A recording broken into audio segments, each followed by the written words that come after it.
The music had not even started, and already Alina Whitmore felt her chest tighten as if a hand had closed around it. The carriage rolled to a stop outside the grand hall, and through the window she could see hundreds of candles glowing behind tall glass windows, throwing golden light onto the wet stone steps. She did not feel excitement. She felt dread. Her husband, Reginald Ashford, sat across from her, straightening his coat with quick, impatient movements. He had not looked at her once since they left the house. His eyes were fixed on the window, calculating, already thinking about the men he needed to speak with tonight, the deals he needed to secure, the doors his wife's name could open for him. "Remember," he said, his voice flat and businesslike, "tonight is important. Lord Carrington will be there. So will several men from the Shipping Council. You will smile. You will be pleasant. You will not embarrass me." Alina said nothing. She had learned over 3 years of marriage that silence was safer than argument. Arguments only made Reginald colder, and cold was something she had grown far too used to. The carriage door opened, and a footman in white gloves offered his hand. Alina stepped down, her deep blue gown catching the light from the entrance, the fabric shimmering like water under the moon. She had chosen the color herself, one of the few decisions in her life that still belonged to her.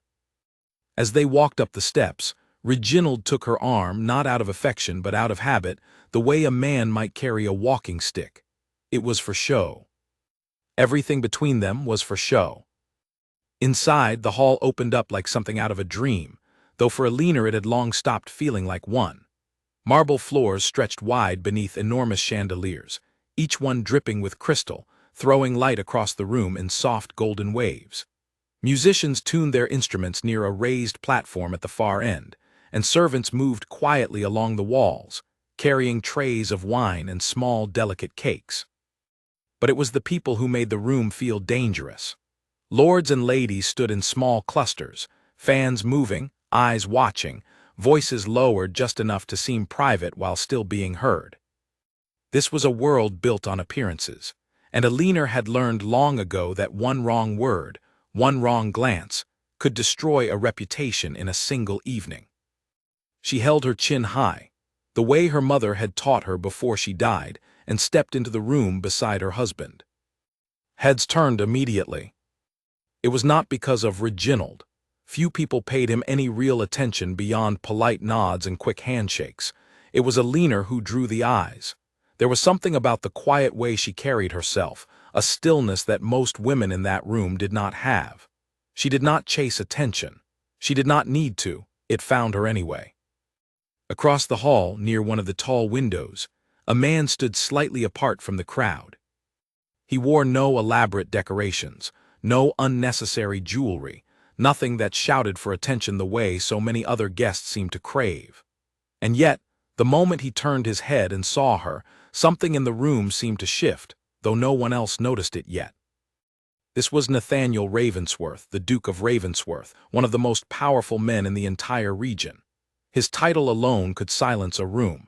His wealth could buy half the estates within a day's ride. But it was not his title or his money that made people whisper his name. It was the fact that no one truly knew him. He rarely smiled. He rarely danced. He attended these events out of obligation, not desire, and left as soon as etiquette allowed. Tonight, however, his eyes did not move away from Alina. She did not notice him at first. Her attention was on the crowd, on the careful mask she wore, the practiced smile that hid exhaustion and loneliness so well that even she sometimes forgot it was a mask at all. Reginald guided her forward, greeting men with firm handshakes and warm words that never reached his eyes. "Ah, Lord Carrington," Reginald said, his voice suddenly brighter, more alive than it had been in the carriage. "Allow me to introduce my wife." Alina extended her hand, offering the same practiced smile she had given a dozen times already that evening. Lord Carrington, an older man with a thick gray mustache, bowed slightly and complimented her gown, then quickly returned his attention to Reginald, discussing something about trade routes and shipping taxes. This was how it always went. She was introduced, admired for a moment, and then forgotten while the men spoke of business. She was a name to be mentioned, a fortune to be referenced, a connection to be used. Rarely was she asked a question about herself. Rarely did anyone care what she thought, what she wanted, what she dreamed of before her father arranged her marriage to a man who saw her as an asset rather than a partner. She glanced toward the dance floor, where a few couples had begun to move slowly to the music, and felt a familiar ache in her chest. She used to love dancing. As a girl, she had danced for the joy of it, spinning across the floor of her family home with no thought of politics or money or appearances. Now dancing felt like another performance, another duty to be endured. It was then that she felt it, a strange sensation like the moment before a storm breaks, when the air grows heavy and still. She turned her head slightly, unsure why, and found herself looking directly across the hall. Their eyes met. The Duke did not look away, and for reasons she could not explain, neither did she. There was something unsettling about the way he watched her, not with the hungry, calculating look she had grown used to from men who saw her family's wealth before they saw her face, but with something closer to curiosity. As if he were trying to solve a puzzle, as if he saw something in her that no one else in the room had bothered to notice. She broke the gaze first, embarrassed by how long it had lasted, and turned her attention back to Reginald, who was still deep in conversation, completely unaware of the moment that had just passed between his wife and one of the most powerful men in the country. The music shifted, growing louder, more formal, signaling the beginning of the evening's first official dance. Guests began moving toward the floor, forming careful lines, the air filling with the rustle of silk and the soft murmur of anticipation. Reginald finally turned to her, his expression unreadable. "Come," he said, taking her hand without warmth. "It is time for introductions to the more important guests. I want you seen. I want them to remember whose wife you are." Elinor allowed herself to be led forward, her heart beating a little faster than it should have, though she told herself it was only nerves about the evening ahead. She did not yet understand why her mind kept drifting back to that brief, silent exchange across the room, or why, for the first time in years, she felt as though someone in that crowded hall had actually seen her. As they moved closer to the center of the room, closer to the circle of powerful men and women who controlled so much of the world around them, Elinor caught sight of the Duke again. He had not moved from his place by the window, but he was watching, patient and still, as though he already knew something she did not. Reginald stopped in front of a small group, straightening his shoulders, preparing to make another introduction, another transaction disguised as conversation. Elinor stood beside him, her hand resting lightly on his arm, her expression calm and composed on the outside. But inside, something had already begun to shift.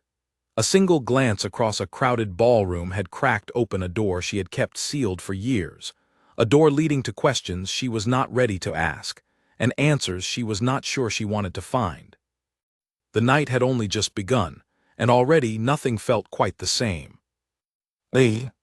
Reginald guided Elinor through the crowd with the confidence of a man closing a business deal, not a husband introducing his wife. Every stop they made felt rehearsed, every handshake calculated, every smile measured for maximum effect. Elinor kept pace beside him, her gloved hand resting lightly on his arm, her expression pleasant and unreadable, a skill she had perfected over years of practice. "Lady Pemberton," Reginald said warmly, stopping before a woman dressed in deep green silk. "Allow me to introduce my wife, Elinor. Her father built half the shipping routes along the eastern coast. Quite the fortune behind this lovely face, wouldn't you agree?" Lady Pemberton smiled politely, her eyes flicking briefly to Elinor before returning to Reginald. "How fortunate for you, Lord Ashford." Elinor forced her smile to stay in place, though something inside her twisted uncomfortably. It was always the same. Her father's fortune, her family's name, never her own thoughts, her own opinions, her own presence in the room. She was a number attached to a name, a value listed beside her husband, S, in the great ledger of society. They moved on, stopping before another cluster of guests, then another and another. Reginald repeated similar words each time, adjusting only slightly depending on who he was speaking to. To the bankers, he spoke of her father's wealth. To the landowners, he spoke of the properties that had come with her dowry. To the older lords he spoke of her fine manners and quiet obedience, as though she were a prized horse being shown at auction. Elinor had long since stopped feeling the sting of it, or so she told herself. But tonight, for reasons she could not fully explain, each introduction felt heavier than the last, each careless word from her husband landing like a small stone against her chest. Across the hall, the Duke of Ravensworth remained near the tall windows, a glass of wine untouched in his hand. Several guests had approached him throughout the evening, hoping for a moment of his attention, a word of favor, an invitation to some future event.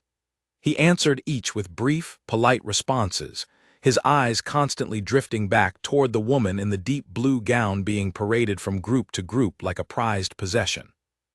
He had heard of Elinor Whitmore before tonight, though only in passing.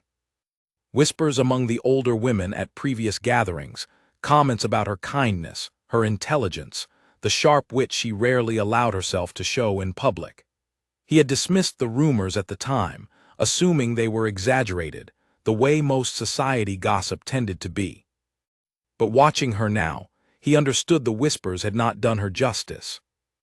There was a stillness in the way she carried herself, even as her husband spoke over her, around her, without ever truly speaking to her. She listened politely to every conversation, offered brief, gracious replies when required, and yet her eyes told a different story. There was intelligence there and something else too, loneliness, carefully hidden beneath years of practiced composure. The Duke set down his glass and began to walk. He moved through the crowd with the quiet authority of a man who never needed to hurry, who never needed to raise his voice to be heard. Conversations paused as he passed, guests straightening slightly, offering small bows and nods, though he barely acknowledged them. His attention remained fixed on one point across the room.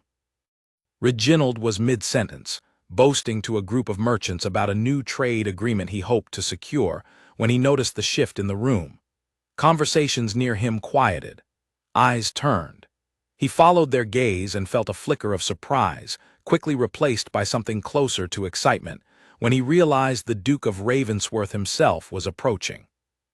"Your Grace," Reginald said quickly, straightening his posture, his voice rising with sudden enthusiasm. "What an honor I did not expect." "Lord Ashford," the Duke said, his tone polite but brief, his eyes moving past Reginald entirely. He looked at Elinor. For a long moment, no one spoke. The silence stretched just long enough to feel unusual, long enough for several guests nearby to exchange curious glances. Elinor felt her pulse quicken, though she kept her expression calm, her hands folded neatly in front of her. "I do not believe we have been properly introduced," the Duke said finally, his eyes never leaving hers. Reginald blinked, caught off guard, then quickly recovered, eager to seize the opportunity. "Of course, Your Grace. This is my wife, Elinor, daughter of the late Charles Whitmore, one of the wealthiest shipping merchants in the region. Her family's fortune is quite—" "I did not ask about her family's fortune," the Duke interrupted, his voice calm but firm. "I asked to be introduced to her." The words hung in the air, sharp and unexpected. Reginald's smile faltered slightly, though he quickly masked it with a nervous laugh. Several guests nearby exchanged startled glances, unaccustomed to hearing anyone speak to Reginald in such a direct manner, let alone in front of an audience. Elinor felt a strange warmth rise in her chest, something she had not felt in a very long time. For the first time that evening, someone had asked about her, not her father's money, not her husband's ambitions, but her. "Elinor," she said quietly, offering a small curtsy. "It is a pleasure to meet you, Your Grace." "The pleasure is mine," he replied, his tone softening slightly. "I have heard a great deal about you, though I confess none of it prepared me adequately." A faint blush touched her cheeks, though she quickly composed herself. "I hope what you heard was kind, Your Grace." "Kinder than most gossip tends to be," he said, the corner of his mouth lifting into something close to a smile. "Though I suspect the truth is even more interesting than the rumors." Reginald laughed awkwardly, trying to insert himself back into the conversation. "She is quite modest, Your Grace." "Truly, if there is anything I can assist you with, any matter of business, I would be honored too. I am not here for business tonight, the Duke said simply, still looking at Alina. I came to ask your wife for a dance. The words landed like a small explosion in the quiet space around them. Nearby conversations stopped entirely. Fans froze mid-motion. Several guests turned fully to watch, unable to hide their curiosity. It was not customary. It was not expected. A duke did not cross a crowded ballroom to request a dance from another man's wife, not without prior arrangement, not without some formal reason. And yet here he stood, waiting for her answer. Reginald's expression shifted rapidly between confusion and calculation. Refusing the Duke of Ravensworth was unthinkable, a social disaster that could damage every connection he hoped to build that evening.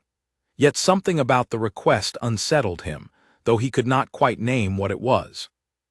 Well, he said quickly, forcing a smile, I am certain my wife would be delighted, Your Grace. Would you not, Alina? All eyes turned to her. Alina felt the weight of the entire room pressing down on her, the curious stares, the whispered questions already forming behind raised fans. She glanced briefly at her husband, searching for some sign of concern, some flicker of protectiveness. She found none. Only opportunity reflected in his eyes, the same calculating look he wore whenever a profitable deal presented itself. She turned back to the Duke. His expression was patient, almost gentle, nothing like the demanding, transactional tone she had grown so used to from the men around her. He was not asking because it would benefit him socially. He was not asking to secure a business connection. He was simply asking. I would be honored, she said softly. The Duke extended his hand. As Alina placed her gloved fingers into his palm, she felt something she had not felt in years, a small, quiet flicker of choice. As though for the first time that evening, she was not being led, but was choosing to step forward herself. Reginald watched them walk toward the dance floor together, his mind already spinning with the possibilities this connection could bring him, completely blind to the quiet current passing between his wife and the most powerful man in the room. Around them, the whispers grew louder, spreading across the hall like ripples across still water, as musicians began to play, and the crowd parted to make room for a dance no one had expected, but everyone would remember. The music began softly, a slow, deliberate melody that filled the hall as the Duke led Alina onto the dance floor. Every eye in the room followed them, though he seemed entirely unaware of the attention, his focus fixed only on her. Alina tried to steady her breathing, aware of the whispers rising behind raised fans, the careful, watchful eyes of women who had spent years perfecting the art of judgment. He placed one hand lightly at her waist, the other holding hers with a firm but gentle grip, and for a moment neither of them moved. The orchestra's melody swelled, and the other couples around them began to sway into motion, but Alina and the Duke remained still, as though caught in a private moment separate from the rest of the world. You seem nervous, he said quietly, his voice low enough that only she could hear. I am not accustomed to being the center of attention, she admitted, surprising herself with her honesty. And yet you carry it so well. Practice, she said, a faint smile touching her lips. Years of practice. He guided her into the first steps of the dance, his movements confident and smooth, easy to follow despite her racing thoughts. She matched his pace naturally, her body remembering the rhythm from years long past, before marriage, before duty, before she had learned to fold herself into whatever shape was expected of her. Tell me something true, he said as they turned slowly across the floor. I beg your pardon. Something true about yourself. Not your father's fortune, not your husband's business, not anything anyone else has decided is important about you. Something true. Alina hesitated, caught off guard by the request. No one had asked her such a question in years, perhaps ever, not in this world of careful appearances and calculated conversation. She searched for an answer, something honest, something that belonged only to her. I used to write, she said finally, her voice quiet. Stories mostly, before my father passed and everything changed. I have not written a single word in 3 years. Why did you stop? There did not seem to be room for it anymore. My husband believes a woman's time is better spent managing a household, attending events such as this one, and supporting his ambitions. The Duke's expression tightened slightly, though he said nothing critical of Reginald directly. Instead, he asked, "And what do you believe your time is better spent doing?" Elinor looked up at him, startled by the question, by the simple fact that he had asked what she believed at all.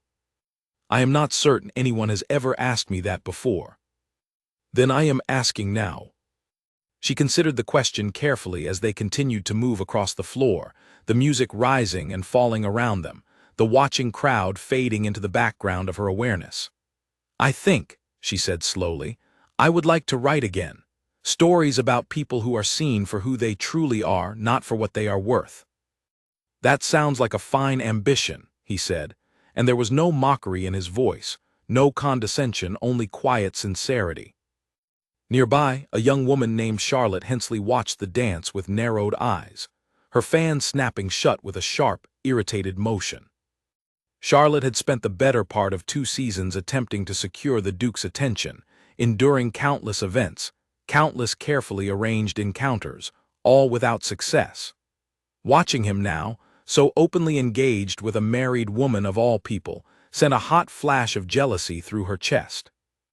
"Well," Charlotte murmured to the woman beside her, Lady Ophelia Grant, "it seems His Grace has finally found someone worth his attention. How unfortunate that she already belongs to another man." Lady Ophelia raised an eyebrow, her eyes following the dancing pair with obvious interest. "Perhaps that is precisely why he finds her interesting. Forbidden things often are." Charlotte said nothing further, though her eyes remained fixed on Elinor with an expression that promised trouble in the days to come. Back on the dance floor, the Duke and Elinor continued their slow, careful movements, the conversation between them growing more comfortable with each passing moment. He asked about her childhood, about the stories she used to write, about the small details of her life that no one had bothered to ask about in years. She found herself answering openly, honestly, surprised by how easily the words came to her. "You dance well," he observed as the melody shifted into a slightly quicker tempo. "I told you, years of practice, though not the kind you might expect. I used to dance in the gardens of my family home, long before I understood what any of this," she gestured slightly with her eyes toward the grand hall around them, "truly meant." "And what does it mean, in your opinion?" Elinor considered the question carefully. "Performance," she said finally.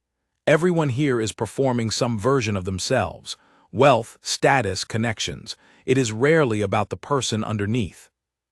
"And yet here we are," he said, "performing a dance in front of everyone in this room." "Yes," she admitted, "but this feels different." "How so?" She met his eyes, searching for the right words. "Because for the first time tonight, I do not feel as though I am performing at all." Something shifted in his expression, subtle but unmistakable, a flicker of genuine warmth breaking through the composed exterior he wore so carefully. The music continued to swell around them, but for a brief moment, it felt as though they existed entirely outside of it, 2 people having an honest conversation in a room built entirely on dishonesty. Across the hall, Reginald stood with a group of businessmen, his attention only partially on their conversation, his eyes flicking repeatedly toward the dance floor. Each time he saw his wife laughing softly at something the Duke had said, each time he saw the ease between them, a strange knot tightened in his chest, though he quickly dismissed it as nothing more than social anxiety about appearances. "Your wife dances beautifully," one of the merchants beside him commented, following his gaze. "Yes," Reginald replied absently, his mind already calculating the potential benefits of this unexpected connection. If the Duke took a genuine interest in maintaining ties with the Ashford household, the doors that could open for his business ventures were nearly limitless. Shipping contracts, land agreements, investment opportunities that had previously seemed impossible. He smiled to himself, entirely missing the significance of what was actually happening on the dance floor, entirely blind to the way his wife's eyes had begun to soften, the way her posture had relaxed for the first time all evening, the way something long buried inside her had begun, quietly, to stir back to life. The dance continued for several more minutes, the Duke and Alina moving in perfect rhythm, their conversation flowing easily between them, filled with small observations and honest laughter that neither of them had expected to find that evening. When the music finally began to slow, signaling the end of the piece, neither seemed eager for it to conclude. "Thank you for the dance," Alina said softly as they came to a stop, her hand still resting lightly in his. "The honor was entirely mine," he replied, his voice carrying a sincerity she was not accustomed to hearing from anyone in this world of careful pretense. As the crowd began to applaud politely, marking the end of the piece, the Duke released her hand slowly, reluctantly, his eyes lingering on hers for a moment longer than propriety strictly allowed. "I hope," he said quietly, "this will not be the last conversation we share." Alina felt her heart quicken at the words, at the quiet promise hidden within them. Before she could respond, Reginald appeared beside them, his expression bright with false enthusiasm, already reaching to shake the Duke's hand, already thinking of ways to turn this brief encounter into something profitable. "Your Grace, that was truly generous of you," Reginald said warmly. "Perhaps we might discuss some matters of mutual interest sometime soon. I have several ventures that could benefit greatly from." "Perhaps," the Duke said, his tone polite but distant now, the warmth he had shown Alina replaced with careful formality as he addressed her husband. "Good evening, Lord Ashford, Lady Ashford." He bowed slightly and turned, moving back through the crowd, leaving behind a ballroom filled with whispers, speculation, and one woman standing quietly beside her husband, her heart racing with feelings she had not experienced in years, and questions she was not yet ready to answer. The remainder of the evening passed in a strange haze for Alina. She moved through the ballroom beside Reginald, smiling when required, speaking when spoken to, but her thoughts kept drifting back to the dance floor, to the quiet conversation she had shared with a man who had asked what she believed rather than what she was worth. Reginald, meanwhile, seemed almost giddy with excitement, though he masked it beneath his usual composed exterior. He spoke with renewed energy to every merchant and landowner who approached them, dropping mentions of the Duke's attention as though it were a badge of honor he now wore proudly. "The Duke himself requested a dance with my wife," he said to a group of businessmen near the refreshment table, his voice carrying just enough for others nearby to overhear. "Quite an honor, wouldn't you agree? I imagine this could open several valuable doors in the coming months." Alina stood beside him, silent, watching the way he treated the encounter as though it were a business transaction rather than a genuine moment. She wondered if he had noticed anything at all beyond the potential benefits it might bring him. She suspected he had not. As the evening drew toward its close, guests began gathering their coats and calling for carriages, the grand hall slowly emptying of its earlier energy. Reginald guided Alina toward the entrance, still discussing potential opportunities under his breath, his mind clearly elsewhere. Just as they reached the doorway, a familiar voice called out behind them. "Lord Ashford, a moment if you would." They turned to find the Duke approaching once more, though his expression had shifted back into the composed, formal mask he wore for public occasions. Reginald straightened immediately, eager for any further interaction. "Your Grace, of course." "I wish to inquire," the Duke said smoothly, "whether you might be available to discuss a matter of business in the coming days. I understand you have interests in shipping and trade." Reginald's eyes lit up with barely concealed excitement. "Absolutely, Your Grace. I would be honored to discuss any matter you wish. Please name the time and place."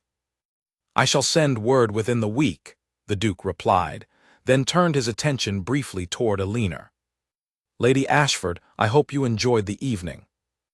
"Very much so, Your Grace," she said quietly, meeting his eyes for a brief moment before looking away, aware of her husband standing beside her.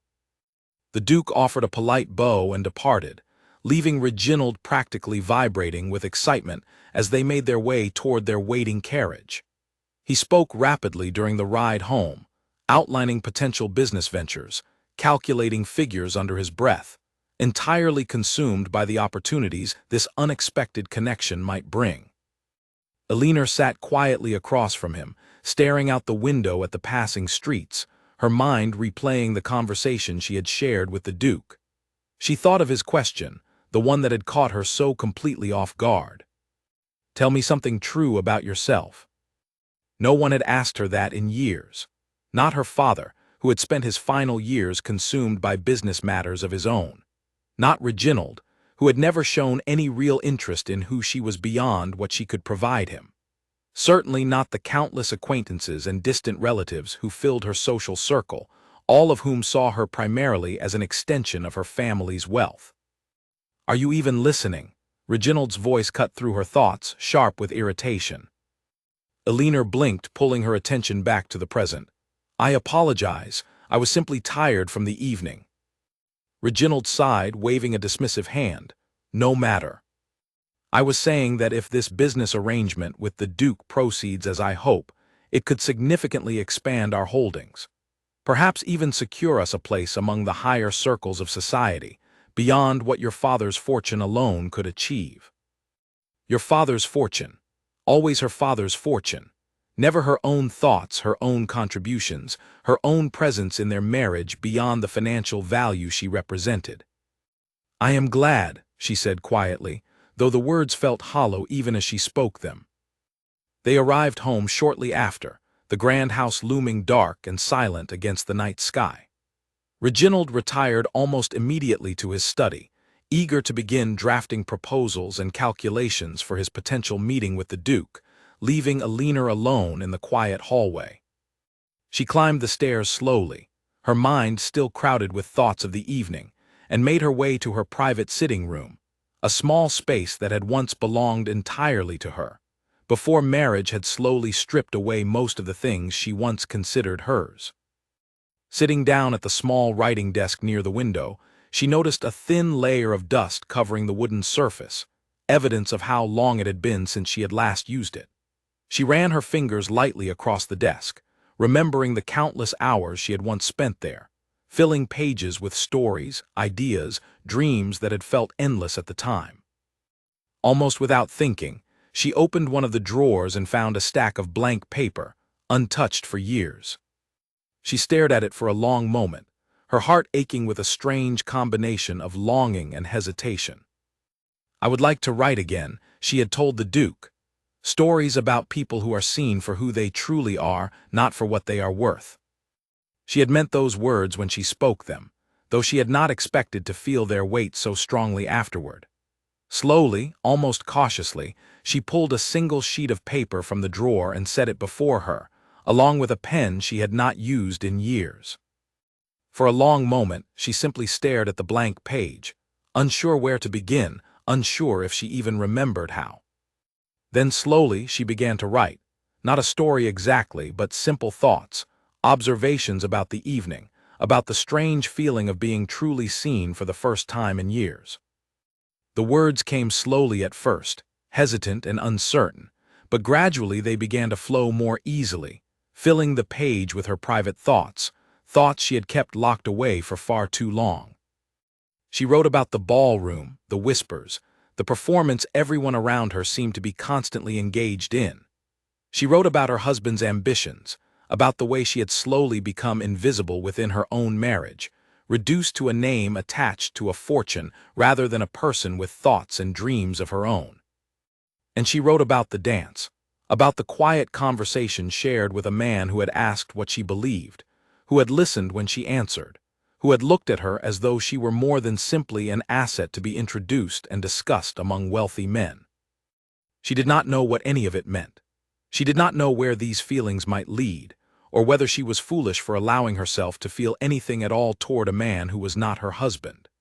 But for the first time in years, sitting alone at her small writing desk in the quiet of the night, Elinor Whitmore felt something stirring inside her that she had thought long since extinguished. Hope. Down the hallway in his study, Reginald remained hunched over his desk, surrounded by papers and figures, entirely consumed by calculations of profit and opportunity, entirely unaware that his wife sat only a short distance away, writing the first honest words she had allowed herself in years, and beginning, quietly, to question everything about the life she had been living.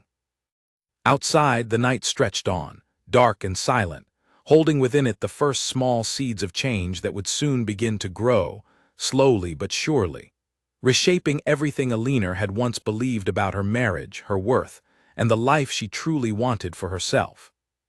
3 days after the ball, a letter arrived at the Ashford estate bearing the Duke's personal seal. Reginald tore it open at the breakfast table with barely contained excitement, his eyes scanning the elegant handwriting while Alina sat quietly across from him, sipping her tea and pretending not to notice the way her own heart had quickened at the sight of the seal. "He wishes to meet on Thursday," Reginald announced, practically beaming. "At his estate. He says he wants to discuss a potential partnership regarding shipping routes along the northern coast." He looked up, his expression calculating. "This could be exactly the opportunity I have been waiting for." "That is wonderful news," Alina said, keeping her voice carefully neutral, though inside a small flutter of anticipation stirred at the thought of possibly seeing the Duke again, even briefly. Reginald folded the letter carefully, already lost in thought, planning what he would say, what figures he would present, how he might position himself favorably. He barely noticed his wife at all, his mind consumed entirely by the opportunity before him. It had always been this way, Alina realized, watching him. Even from the very beginning of their marriage, 3 years ago now, Reginald's attention had rarely been focused on her, but rather on what she represented. She remembered their courtship with a strange, distant clarity, as though recalling events that had happened to someone else entirely. Her father, Charles Whitmore, had built his fortune through decades of careful shipping investments, transforming a small trading business into one of the most successful merchant operations along the entire coast.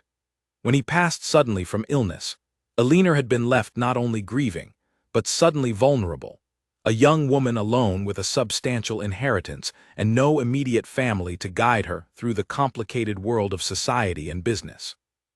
Reginald had appeared within months, charming and attentive, courting her with flowers and carefully chosen words that had, at the time, felt genuine. She had been lonely, grieving, desperate for connection, and he had offered exactly what she needed to hear. She had married him within the year, believing she had found a partner who genuinely cared for her. It had taken less than a year of marriage for the truth to reveal itself slowly, subtly, in small moments that accumulated over time until she could no longer ignore the pattern. The way he spoke of her inheritance more often than he spoke of her. The way he introduced her at gatherings, always emphasizing her family's wealth before mentioning anything about her personally. The way his attention toward her had cooled almost immediately after the wedding, replaced by a businesslike efficiency that left little room for genuine affection. She had told herself, for years, that this was simply how marriages among their class functioned. Practical arrangements, built on mutual benefit rather than romantic affection. She had convinced herself that expecting more was foolish, unrealistic, a childish fantasy left over from the stories she used to write as a young girl. But the dance with the Duke had cracked something open inside her, revealing just how much she had been suppressing, how much she had convinced herself to accept as normal. "I will need you to accompany me to the meeting on Thursday," Reginald said suddenly, pulling her from her thoughts. Alina blinked, surprised. "Me? I thought this was a business discussion." "It is," Reginald said, "but the Duke seemed quite taken with you at the ball. I believe your presence could help smooth negotiations, put him in a favorable mood."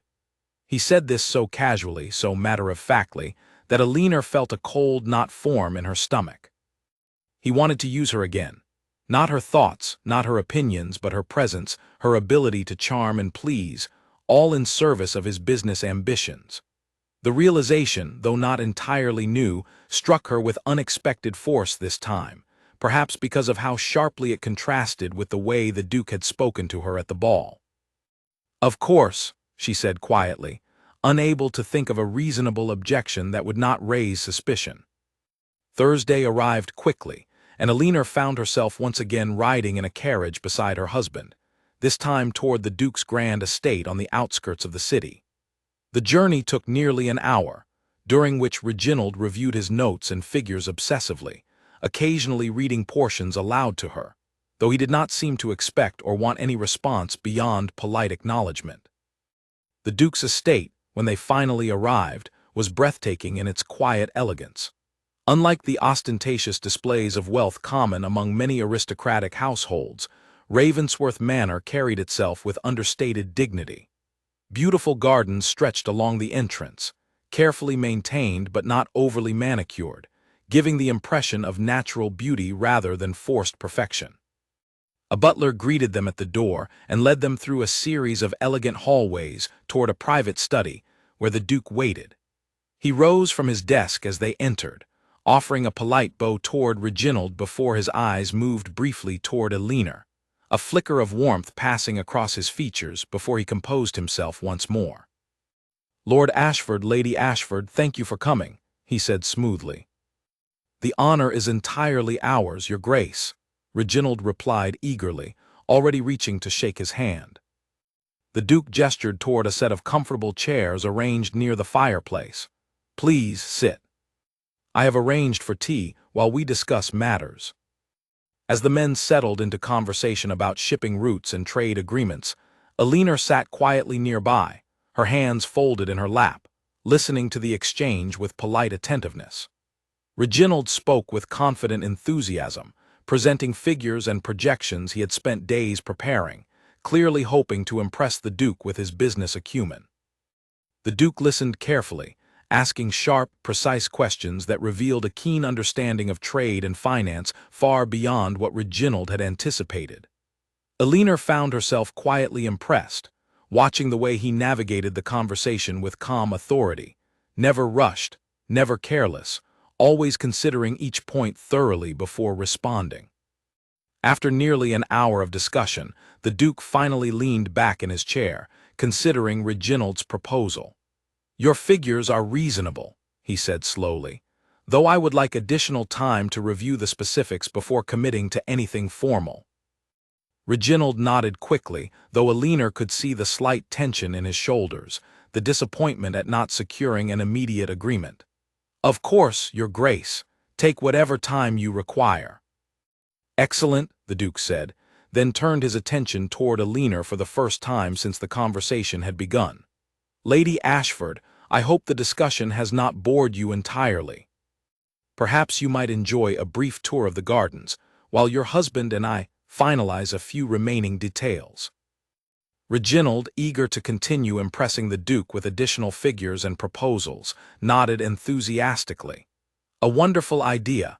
Go on, my dear. I will join you shortly." Alina rose, her heart beating a little faster at the prospect of a private moment, even briefly, away from the pressure of performing for her husband's business interests. The Duke gestured toward a young maid standing near the door. "Please escort Lady Ashford through the eastern gardens," he instructed, before turning back to Reginald, resuming their discussion about additional trade details. As Alina followed the maid out into the bright afternoon sunlight, she felt a strange mixture of disappointment and relief. Disappointment that the Duke had not accompanied her personally, relief at the brief escape from the tension of watching her husband perform his careful negotiations. The gardens were stunning, filled with carefully arranged flower beds and winding stone pathways that led toward a small pond at the center of the estate. Alina walked slowly, breathing in the fresh air, allowing herself a rare moment of peace away from the constant performance required of her in nearly every other aspect of her life. She had not walked far when she heard footsteps approaching from behind. Turning, she found the Duke himself, having apparently excused himself from the remaining business discussion, walking toward her with a small, private smile. "I hope you do not mind the company," he said as he reached her side. "Not at all," she replied, surprised by how genuinely pleased she felt at his presence. "I thought you were still discussing business with my husband." I gave him a set of documents to review, the Duke said, his tone carrying a hint of amusement. It should occupy him for several minutes at least. Elinor laughed softly, a genuine, unguarded sound she rarely allowed herself in public settings. That was rather clever of you. I have my moments, he said, falling into step beside her as they continued along the garden path. They walked in comfortable silence for a while, the only sounds the soft crunch of gravel beneath their feet and the gentle rustle of leaves in the afternoon breeze. Elinor felt herself relaxing more with each passing moment, the careful mask she wore so constantly slowly softening in his presence. "Have you written anything since the ball?" he asked suddenly, catching her off guard. She glanced at him, surprised he had remembered such a small detail from their conversation days earlier. "A little," she admitted. "Nothing significant. Just thoughts mostly. I would be curious to read them someday, if you were ever willing to share." The suggestion struck her deeply, the simple fact that he cared enough to ask, that he remembered a small piece of herself she had shared in a fleeting moment during a crowded ballroom. No one, not even her closest acquaintances, had ever expressed genuine interest in her writing before. "Perhaps someday," she said softly, unable to fully commit to the idea, though the possibility warmed something inside her chest. They continued walking, the conversation drifting between lighter topics, small observations about the gardens, memories from childhood, the kind of easy conversation Elinor had not experienced with anyone in years. For a brief, fleeting moment, she allowed herself to forget about her marriage, her husband's ambitions, the careful performance required of her nearly every waking moment. But as they rounded a corner in the garden path, they found Reginald standing near the entrance, watching them approach with an expression Elinor could not quite read. Whether it was suspicion, calculation, or simple impatience to continue his business discussion, she could not tell. "There you are," he said, his voice carrying forced cheerfulness. "I was beginning to wonder where you had wandered off to." "Your wife was simply admiring the gardens," the Duke said smoothly, his composed exterior returning instantly. "I hope the additional documents proved useful." "Quite useful, Your Grace," Reginald replied, though his eyes flicked briefly toward Elinor with something unreadable behind them. As they prepared to depart shortly after, Elinor could not shake the feeling that her husband had noticed something during their absence, though what exactly, she could not be certain. The ride home was quieter than usual, Reginald lost in thought, occasionally glancing at her with an expression she had rarely seen from him before. Suspicion, perhaps, or something closer to concern about losing control over a situation he had, until now, believed entirely favorable to his own ambitions. Elinor stared out the carriage window, her mind replaying the quiet conversation in the garden, the warmth in the Duke's voice when he had asked about her writing, the genuine interest he had shown in who she was rather than what she represented. For the first time in years, she felt the stirrings of something dangerous and exciting, a feeling she knew she should suppress, but found herself unwilling to let go of entirely. The carriage rattled on through the darkening streets, carrying with it the quiet beginnings of a change neither Elinor nor Reginald could yet fully understand, but one that would soon prove impossible to ignore. 2 weeks passed, and the Duke's visits to the Ashford estate became a regular occurrence, always framed carefully around business matters. He would arrive with documents regarding shipping contracts, sit with Reginald in his study reviewing figures and proposals, and occasionally, when the timing allowed, spend a brief moment speaking with Elinor before departing. Reginald, consumed entirely by the prospect of securing a lucrative partnership, remained oblivious to anything beyond his own ambitions. Each visit from the Duke fueled his excitement further, each small delay in finalizing the agreement interpreted not as caution, but as careful deliberation that would eventually lead to something even more profitable than he had originally hoped. Elinor, meanwhile, found herself living a strange double existence.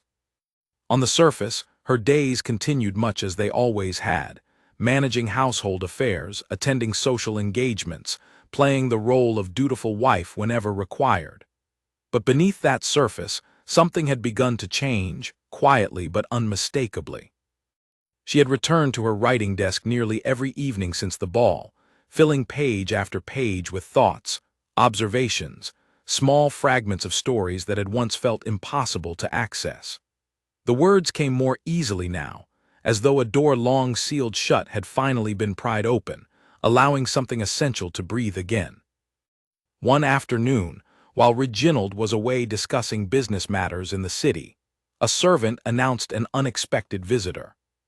Alina looked up from her writing desk, startled, as the Duke was shown into her private sitting room, having apparently arrived earlier than scheduled for his meeting with her husband. "Forgive the intrusion," he said, noticing the papers spread across her desk. "I did not mean to disturb you." "Not at all," Alina said quickly, though she felt a flush of embarrassment at being caught in such a private, unguarded moment. "My husband is not expected back for another hour, I believe." "Yes, I arrived earlier than planned," he admitted, though something in his tone suggested this might not have been entirely accidental. His eyes drifted toward the papers on her desk. "Is that your writing?" Alina hesitated, her hand instinctively moving to cover the pages, though she stopped herself, remembering his genuine curiosity from their previous conversations. "Yes," she said softly, "nothing polished, simply thoughts I have been putting down." "May I?" he asked, gesturing toward the desk. She nodded slowly, watching nervously as he approached and picked up one of the pages, his eyes moving carefully across her handwriting. She had written a short story about a woman trapped within the walls of a grand house, surrounded by wealth and comfort, yet entirely invisible to everyone around her, until a stranger arrived who finally saw her clearly for the first time. The Duke read in silence for several long moments, and Alina felt her heart pounding with a mixture of anxiety and hope, watching his expression carefully for any sign of judgment or dismissal. "This is beautiful," he said finally, looking up at her with genuine admiration. "Truly beautiful. You have a remarkable gift, Alina." The use of her first name, without title or formality, sent a small shiver through her chest. "Thank you," she said quietly, unable to hide the pleasure his words brought her. "I had nearly forgotten how much I loved doing this." "It would be a great loss if you never returned to it fully," he said, setting the page down carefully. "The world needs more honest voices like yours." They spoke for nearly half an hour, discussing her writing, the stories she hoped to eventually complete, the dreams she had long buried beneath years of quiet obligation. The Duke listened intently throughout, asking thoughtful questions, offering genuine encouragement that felt entirely different from the empty compliments she was accustomed to receiving in social settings.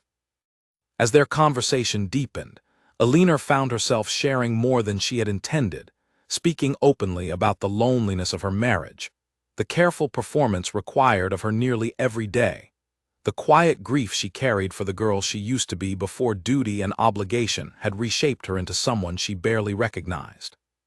"You deserve more than this," the Duke said quietly, his eyes filled with something that made her breath catch. "You deserve to be seen, truly seen, not simply valued for what you can provide others." "That is a dangerous thing to say to a married woman," Alina whispered, though she made no move to end the conversation, no attempt to retreat back into the careful composure she usually maintained. "Perhaps," he admitted, "but it is the truth, and I find myself unable to pretend otherwise, particularly where you are concerned." The moment stretched between them, charged with unspoken feeling, until the sound of the front door interrupted their private exchange, signaling Reginald's early return. Alina quickly gathered her papers, tucking them away in the desk drawer, while the Duke straightened, composing himself back into the formal, distant demeanor he wore in Reginald's presence. "Your Grace," Reginald said, entering the room with mild surprise, "I did not realize you had arrived already. Forgive the delay, I was detained longer than expected." "Not at all," the Duke replied smoothly. "Lady Ashford was kind enough to keep me company while I waited. We were simply discussing literature." Reginald glanced briefly between them, his expression unreadable, before gesturing toward his study. Shall we proceed with our discussion then? As the two men disappeared into the study, Alina remained standing in her sitting room, her heart still racing from the intensity of the conversation she had just shared. She knew, with growing certainty, that whatever was developing between herself and the Duke had moved beyond simple friendship, beyond casual conversation shared at social gatherings. It frightened her, the strength of what she felt. It also, quietly and undeniably, thrilled her. Meanwhile, at a social gathering across town, Charlotte Hensley sat sipping tea with several other young women from prominent families, the conversation inevitably drifting toward the latest society gossip.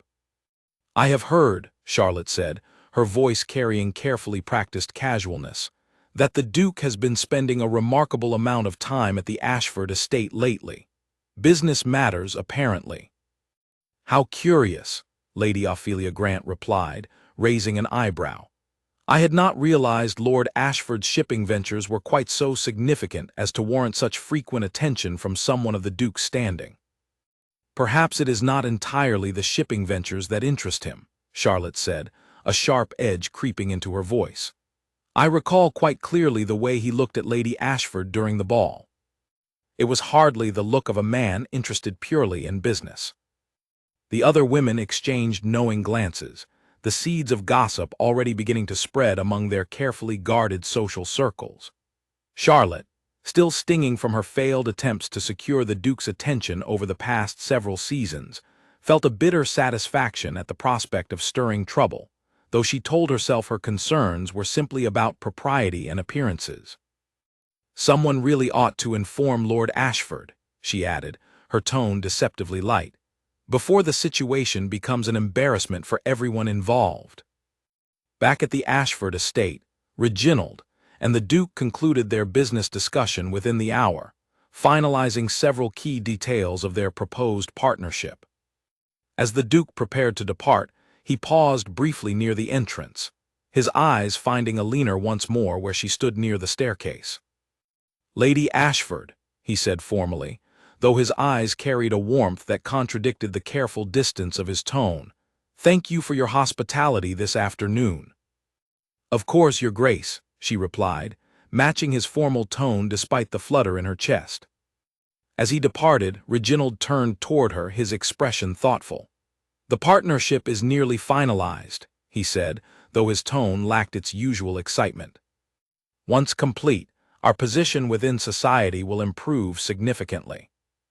"That is wonderful news," Alina said automatically, though her mind remained elsewhere, replaying the conversation she had shared with the Duke, the honest words he had spoken, the genuine admiration he had shown for her writing. "You seemed quite comfortable in his company," Reginald observed suddenly, his eyes studying her carefully. Alina felt a flicker of alarm, though she kept her expression composed. "He is simply a pleasant conversationalist, nothing more."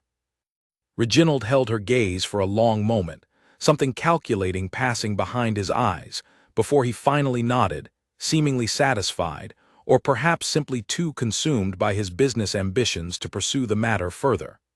"Good. It is important we maintain a favorable relationship with him, given the significance of this partnership." He turned and walked toward his study, already lost once more in thoughts of profit and opportunity, leaving Alina standing alone in the quiet hallway, her heart heavy with the growing awareness that the careful balance of her life was beginning to shift in ways she could no longer control, and perhaps no longer wished to. That evening, as she sat once more at her writing desk, Alina found herself unable to focus on her stories, her mind instead consumed with thoughts of the Duke, the warmth in his voice, the genuine care he had shown her. She knew with growing certainty that continuing down this path carried significant risk, not only to her reputation, but to the fragile stability of the life she had built, however unhappy it might be. Yet as she stared out her window into the darkening evening sky, she could not bring herself to regret a single moment of the connection that had begun to bloom between them, dangerous and uncertain as it was. "Eh?" The whispers reached Alina faster than she expected.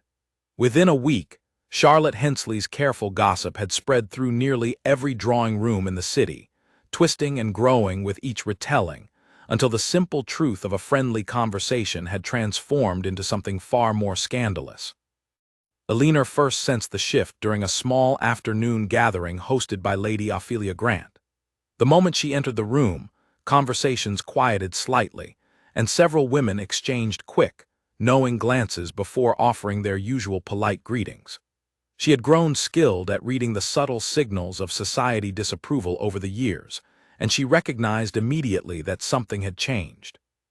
"Lady Ashford," Charlotte said sweetly, approaching with a false smile that did not reach her eyes. "How lovely to see you.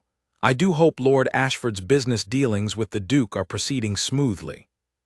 The emphasis on the word business was subtle but unmistakable, carrying an implication that made Alina's stomach tighten with unease. "Quite smoothly, thank you," she replied evenly, refusing to give Charlotte the satisfaction of seeing her discomfort. "How fortunate," Charlotte continued, her voice carrying just enough for others nearby to hear, "that the Duke has taken such a personal interest in ensuring the partnership succeeds. I understand he has visited your estate quite frequently these past weeks." Several women nearby exchanged glances, and Alina felt heat rising to her cheeks, though she forced herself to remain composed. "Business partnerships often require regular communication, Lady Hensley. I imagine you understand as much." Charlotte's smile tightened slightly, though she said nothing further, apparently satisfied with the seeds of doubt she had already planted. Alina excused herself shortly after, claiming a headache, and returned home earlier than planned, her mind spinning with anxiety about what this growing gossip might mean, not only for her reputation, but for the fragile, precious connection she had begun to build with the Duke. That evening she found Reginald in an unusually foul mood, pacing restlessly in his study when she returned home. He looked up sharply as she entered, his expression tight with barely contained frustration. "Sit down," he said curtly. "We need to discuss something." Alina's heart began to race as she took a seat, uncertain what had triggered his sudden agitation. "Is everything well?" "No," he said sharply, "everything is not well. I have received word that our creditors are growing impatient. The shipping venture I invested in last spring has failed to produce the returns I anticipated, and several debts have come due sooner than expected." Alina stared at him, stunned. "Debts? I was not aware we carried significant debt." Reginald ran a hand through his hair, his composed exterior cracking slightly under the weight of stress he had clearly been hiding for some time. "I did not wish to burden you with such matters. I believed I could resolve everything before it became a concern. But the partnership with the Duke, if finalized successfully, could provide exactly the resources needed to cover these debts and secure our financial standing once more." A cold realization began to settle in Alina's chest as she listened to him speak. "Is that why you have been so eager to maintain this connection with him? Because you need his money?" Reginald's eyes flashed with irritation. "It is not simply about his money. It is about survival, Alina. Do you understand what would happen to us, to our position in society, if word spread that we could not manage our finances responsibly? Everything your father built would be destroyed within a single season." Alina sat in stunned silence, pieces of the past 3 years rearranging themselves in her mind with sudden, painful clarity. She thought of Reginald's constant emphasis on her family's wealth during introductions, his careful management of her inheritance since their marriage, the way he had always seemed slightly too interested in maintaining connections with wealthy, influential figures.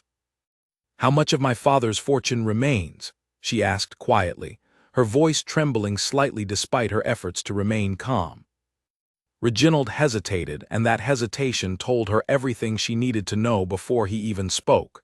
"There have been investments, some more successful than others. The exact figures are complicated." "How much, Reginald?" He finally met her eyes, and for the first time in their marriage, she saw something close to genuine fear behind his usual composed confidence. "Less than half remains," he admitted quietly. "The rest has been invested in various ventures, several of which have not performed as expected." Alina felt as though the floor had shifted beneath her feet. Her father's fortune, built through decades of careful, honest work, had been steadily drained away through Reginald's reckless investments, all while he continued presenting a false image of prosperity and success to society. "You have been lying to me," she said quietly, the words feeling strange and heavy in her mouth. "I have been protecting you," Reginald countered defensively. "There was no reason to burden you with financial concerns. That is not a woman's place to worry about." Anger, sharp and unfamiliar, began to rise within her chest. "It is my father's fortune, Reginald, my inheritance. I believe I have every right to know how it has been managed." Reginald's expression hardened slightly. "What is done is done.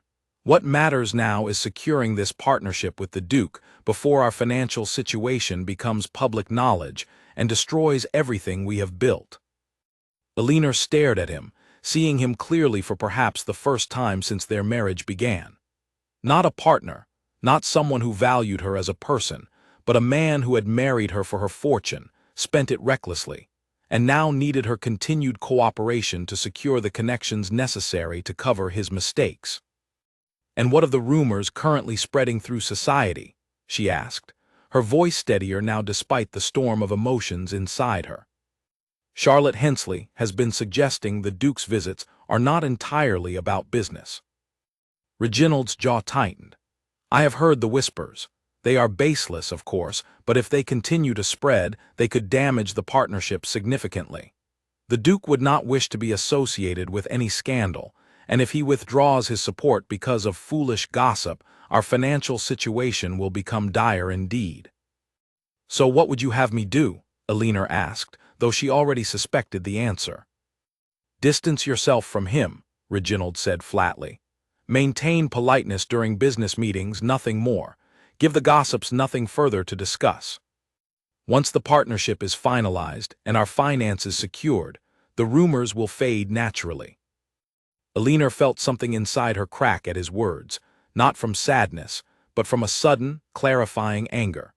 He was not concerned about her reputation, about her feelings, about the genuine connection she had found with someone who valued her for who she truly was. He was concerned only about protecting his financial interests, using her once again as a tool to secure his own advancement. "I see," she said quietly, rising from her chair.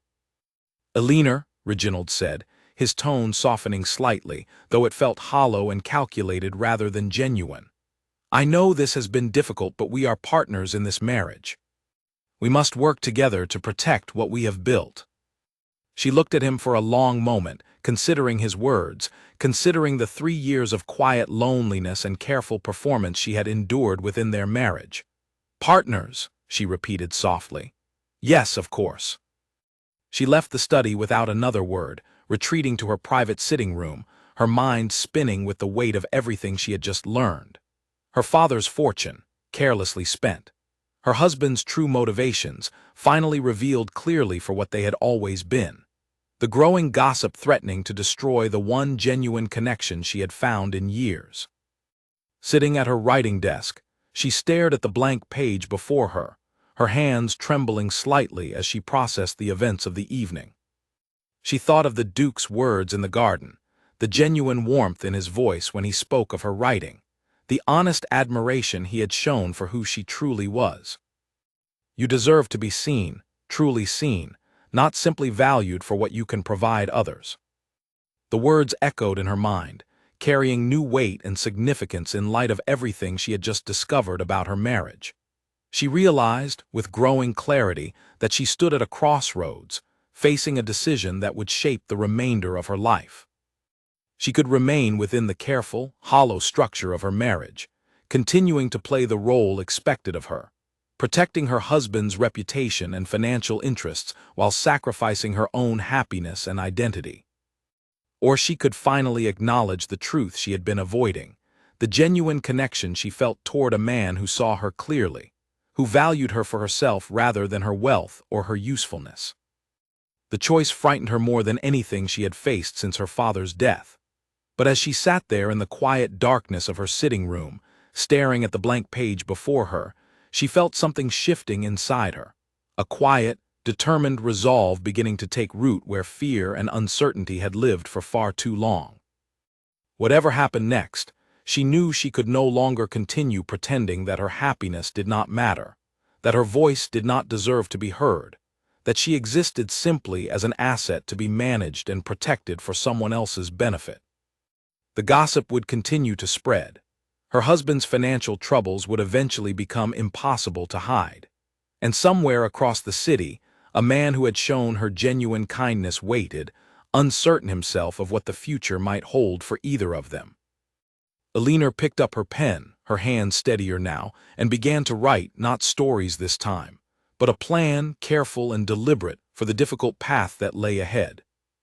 The invitation arrived 3 days later, requesting Reginald's presence at Ravensworth Manor to finalize the remaining details of their partnership.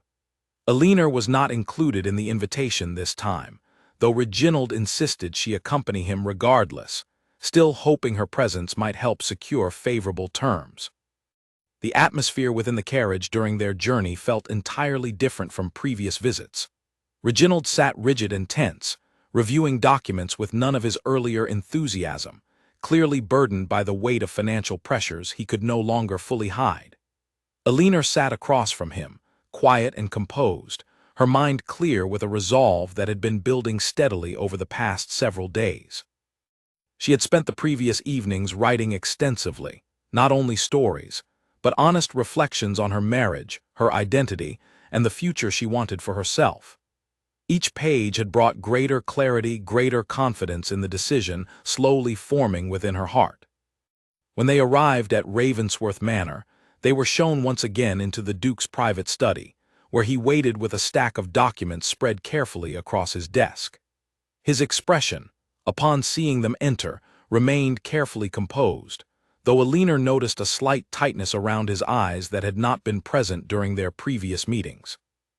"Lord Ashford, Lady Ashford," he greeted formally, "please sit." As they settled into their chairs, the Duke wasted little time addressing the matter directly. "I have reviewed the additional financial records you provided, Lord Ashford, and I must be honest with you. Several discrepancies have come to my attention that concern me greatly." Reginald's face paled slightly, though he attempted to maintain his composure. "Discrepancies, Your Grace. I assure you, everything presented has been entirely accurate." "I have made inquiries," the Duke continued calmly, "regarding your recent business ventures and the current state of your finances. It appears your debts are considerably more significant than what you initially disclosed, and several of your previous investments have failed entirely, leaving substantial losses unaccounted for." Elinor watched as her husband's careful facade began to crumble entirely, his hands gripping the arms of his chair tightly as he struggled to formulate a response. "Your Grace, I assure you, these are simply temporary setbacks. With the partnership we have discussed, I fully intend to—" "I am afraid," the Duke interrupted, his tone firm but not unkind, "that I cannot proceed with this partnership under such circumstances. My reputation and the interests of everyone associated with my business ventures must be protected from unnecessary risk." Reginald's expression shifted rapidly from shock to desperation. "Your Grace, please, I understand your concerns, but if you would simply allow me the opportunity to explain the full situation, I believe we could find an arrangement that benefits us both." The Duke shook his head slowly. "I have made my decision, Lord Ashford. I wish you well in resolving your financial difficulties, but I cannot in good conscience proceed with our proposed partnership." Reginald sat in stunned silence for a long moment, the full weight of the Duke's decision settling over him. Without this partnership, the debts he had been desperately hoping to cover would remain unresolved, threatening to expose his financial mismanagement to all of society, destroying the reputation he had spent years carefully constructing. "This is unacceptable," he said finally, his voice rising with barely controlled panic. "You cannot simply withdraw after everything we have discussed. I have made commitments based on this agreement, arrangements that cannot easily be undone." "I am sorry for any inconvenience this causes," the Duke replied evenly. but I will not risk my own interests to cover the consequences of poor financial decisions that were not mine to make." Reginald's composure finally shattered completely, his voice rising further as desperation overtook him. "You do not understand the position this places me in. Without this partnership, everything is lost. Everything Aliner's father built, everything I have worked to maintain." "Perhaps," the Duke said quietly, his eyes shifting briefly toward Aliner, "you should have considered these risks before spending her father's fortune so carelessly." The room fell silent, the weight of the accusation settling heavily over all three of them. Reginald turned toward Aliner, his expression a mixture of anger and betrayal, as though her simple presence in the room had somehow contributed to this humiliating turn of events. "Did you tell him?" he demanded, his voice sharp with accusation. "Did you reveal our private financial matters to him?" Aliner met his gaze steadily, refusing to shrink beneath his anger as she once might have. "I said nothing to him about our finances, Reginald. Perhaps his own careful investigation revealed what you tried so desperately to hide." Reginald stood abruptly, his hands trembling with barely contained fury and panic. "This is a disaster, an absolute disaster. Do you understand what this means for us, for our position in society?" "I understand," Aliner said calmly, rising from her own chair, "that you have spent the past 3 years using my father's fortune recklessly while presenting a false image of prosperity to everyone around us, including me." "I did what was necessary to maintain our position," Reginald snapped defensively. "You did what benefited you," Aliner corrected, her voice steady and clear despite the tension in the room. "You married me for my inheritance, spent it without my knowledge or consent, and now expect me to help repair the damage through connections and relationships you view purely as tools for your own advancement." Reginald stared at her, stunned by the directness of her words, unaccustomed to hearing his wife speak with such clarity and confidence. "Aliner, this is not the time." "It is exactly the time," she interrupted firmly. "I have spent 3 years allowing myself to be diminished, treated as an asset rather than a partner, my thoughts and feelings dismissed as unimportant compared to your ambitions. I am done pretending that arrangement is acceptable." The Duke watched the exchange in respectful silence, though Aliner could see quiet admiration reflected in his eyes as she spoke, admiration for the strength and clarity she had finally found the courage to express. Reginald's expression shifted rapidly between anger and desperation, clearly recognizing that his careful control over the situation, over his wife, over the narrative he had constructed for society, was crumbling entirely before him. "What exactly are you suggesting, Aliner? That you intend to leave our marriage over this?" Aliner considered the question carefully, feeling the weight of the decision settling over her, though her resolve remained steady. "I am suggesting that our marriage, as it currently exists, is not one I intend to continue. I deserve honesty. I deserve to be valued for who I am, not simply what I can provide. And I no longer intend to accept anything less." Reginald opened his mouth to argue further, but the Duke rose from his chair, his presence commanding immediate attention. "I believe," he said calmly, "that this conversation would be better continued privately, between the two of you. However, I wish to make clear that Lady Ashford is welcome to remain at Ravensworth Manor for as long as she requires, should she wish for a place to consider her options away from additional pressure." The offer, extended so plainly and without hesitation, brought a rush of gratitude and relief through Aliner's chest. She looked at the Duke, seeing in his steady gaze the same genuine warmth and respect that had drawn her to him from their very first conversation. Reginald's face flushed with anger and humiliation, understanding clearly that he had lost not only the partnership he desperately needed, but his wife's loyalty and trust as well. "This is absurd," he muttered, though his voice lacked its earlier confidence. "Aliner, we will discuss this at home, privately, as husband and wife should." "No," Aliner said quietly, but with unmistakable firmness. "I believe I will accept His Grace's kind offer instead. I require time and space to consider my future, away from the pressure and manipulation that has defined our marriage for far too long. Reginald stared at her, stunned into silence by her calm, unwavering resolve. After a long, tense moment, he gathered his documents with trembling hands, his earlier confidence entirely replaced by desperate uncertainty about the future that now awaited him, both financially and personally. "You will regret this decision," he said finally, though his words carried little conviction. "Perhaps," Elena replied evenly, "but I believe I will regret far more deeply continuing to live a life where my own happiness and identity matter less than someone else's ambitions."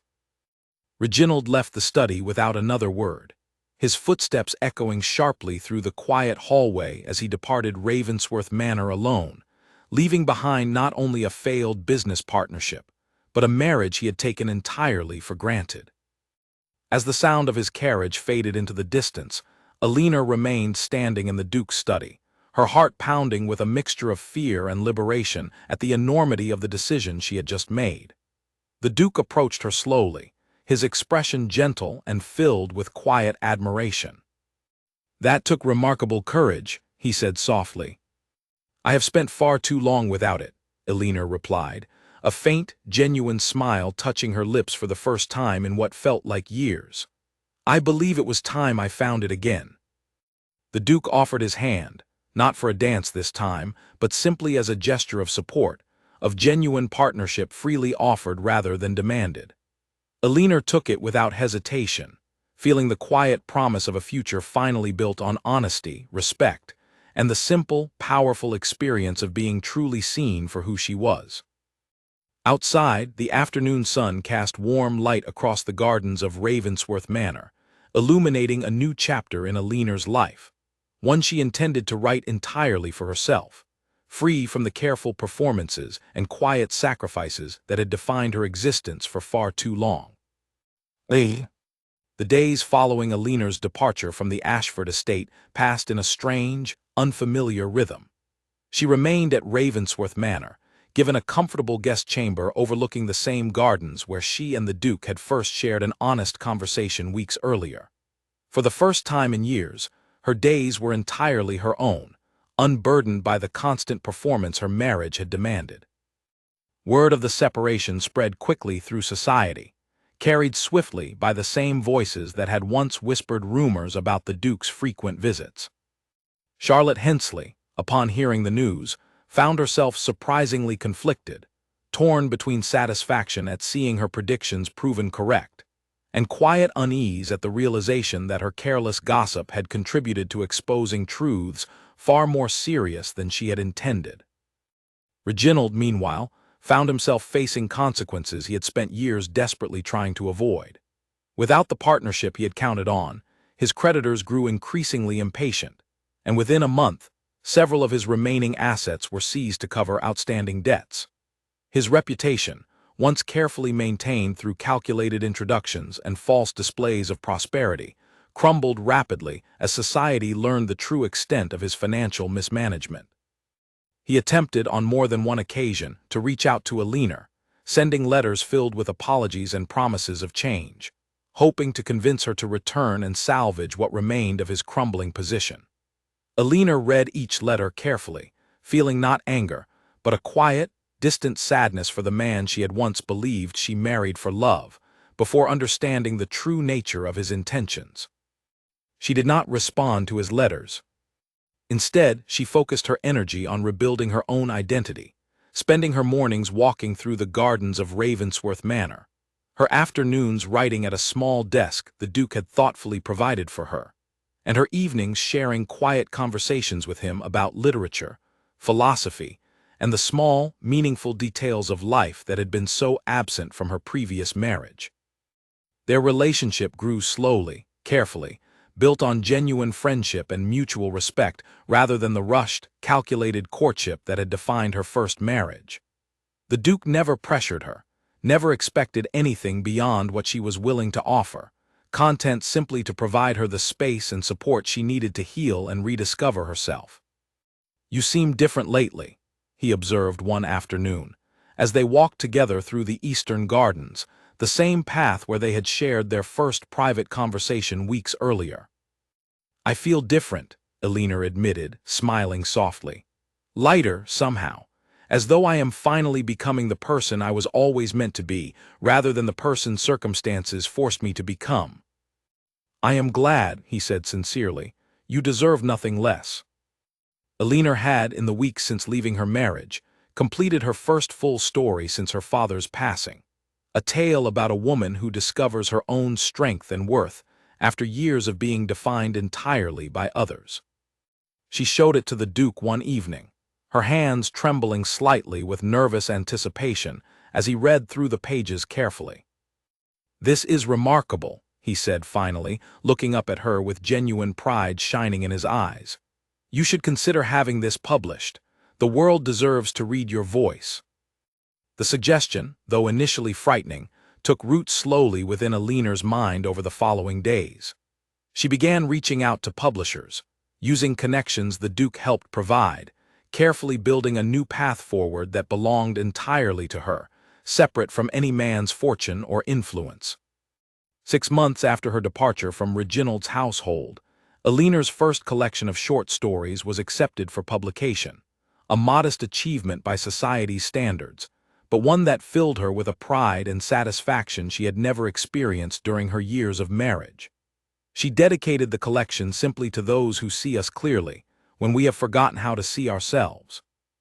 Reginald, upon hearing of her success, felt a bitter mixture of jealousy and regret, understanding finally how deeply he had undervalued the woman he had married purely for financial gain. His own circumstances continued to decline. His estate eventually sold to cover remaining debts. His position within society reduced to a cautionary tale whispered among those who had once eagerly sought his company. Elena, meanwhile, continued building her new life with quiet determination and growing confidence. Her friendship with the Duke deepened naturally over time, evolving slowly into something neither of them rushed to name, content instead to allow their connection to grow organically, built on honesty rather than obligation. One evening, nearly a year after their first dance at the grand ball, the Duke invited Elena to join him for a quiet dinner within the private gardens of Ravensworth Manor, the same gardens that had witnessed so many important moments in their growing relationship. As the sun began to set, casting warm golden light across the flowers and pathways around them, the Duke reached across the small table between them, taking her hand gently in his. "Elena," he said softly, "I have spent months allowing you the space and time you needed to rediscover yourself, and I am proud beyond words of the woman you have become. But I find myself unable to continue hiding how deeply I have come to care for you." Elena felt her heart racing, though not with the anxious uncertainty that had once defined so much of her life, but with genuine joy and anticipation. "I have felt the same," she admitted softly, "though I confess I was uncertain whether it was appropriate to speak of such feelings so openly." "There is nothing improper," he said gently, "about two people who genuinely value and respect one another choosing to build a life together, built on honesty rather than obligation." As the evening stars began to appear above them, the Duke asked Elena a question that carried none of the calculated formality that had defined her first marriage proposal, but instead, genuine hope and quiet vulnerability. Elena, without hesitation, accepted.